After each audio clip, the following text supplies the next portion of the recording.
YCP హయాంలో అదో అధికారిక కేంద్రం అధినేత ఏ ఆజ్ఞించినా అక్కడి నుంచి పార్టీ శ్రేణులకు పాస్ అయ్యేదన్న ప్రచారం ఉండేది. కానీ ఇప్పుడు అధికారం కోల్పోయాక కూడా అన్ని వేళ్లు అటువైపే చూపిస్తున్నాయి.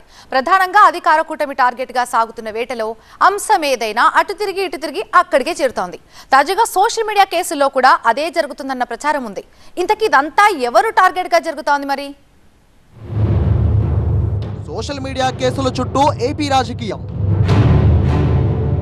సజ్జల భార్గవ్ చుట్టూ ఉచ్చు బిగిస్తోందా? ఎక్కడ తీగలాగినా డొంక అక్కడే కదులుతోందా? కోర్టుల చుట్టూ తిరుగుతున్న వైసీపీ నేత ఏపీ రాజకీయాలను కుదిపేస్తున్న సోషల్ మీడియా పోస్టుల వ్యవహారం YCP social media coordinator Sajjala Bhargav Reddy చుట్టూ తిరుగుతున్నట్టు కనిపిస్తోంది.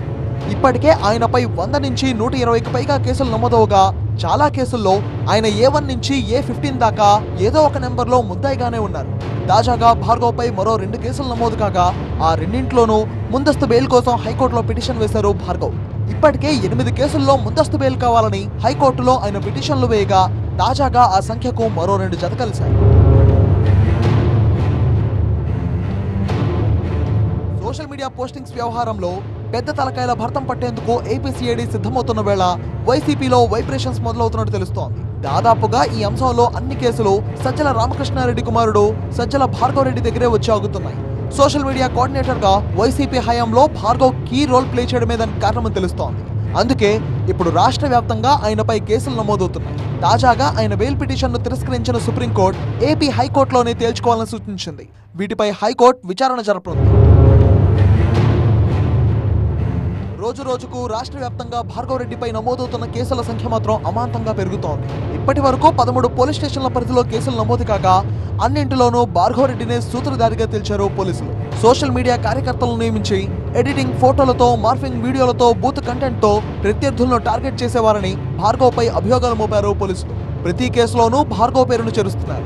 అయితే కూటమి ప్రభుత్వం అధికారంలోకి వచ్చినప్పటి నుంచి భార్గవ్ రెడ్డి అందుబాటులో లేరు. దీంతో ఆయన పరారీలో ఉన్నట్టు పోలీసులు భావిస్తున్నారు. ఆచూకీ లభ్యం కాకపోవడంతో లుకౌట్ నోటీసులు జారీ చేశారు కూడా. భార్గవ్ రెడ్డి ఆచూకీ కోసం వైసీపీ నేతలను, ఆయన సన్నిహితులను పిలిచి విచారిస్తున్నారు పోలీసులు. తాజాగా భార్గవ్ డ్రైవర్ను కూడా విచారించారు. అతన్ని పోలీసులు కొట్టారనే ఆరోపణలు వినిపిస్తున్నాయి. ఇప్పటికే 50 మందికి పైగా సోషల్ మీడియా కార్యకర్తలపై కేసు నమోదు చేసిన సిఐడి పోలీసులు వారి బ్యాంక్ ఖాతాలను పరిశీలిస్తున్నారు. ఎవరి ఆదేశాలతో సోషల్ మీడియా వేదికగా ఈ పోస్టులు పెట్టారు అనే విషయమై ఆరా తీస్తున్నారు. మార్ఫింగ్ ఫోటోలు ఎవరిచ్చారో, ఎడిటింగ్ వీడియోలు ఎవరు పంపారు, ఇలా భిన్న కోణాల్లో విచారిస్తున్నారు. మొత్తానికి టార్గెట్ సజ్జల భార్గవ్ గా సిఐడి పోలీసుల విచారణ జరుగుతుందన్నమాట. ఇప్పటికే సుప్రీంకోర్టు షాక్ ఇచ్చిన వేళ సజ్జల భార్గవ్ కు ఏపీ హైకోర్టులో ఎలాంటి తీర్పు వస్తుందో చూడాలి.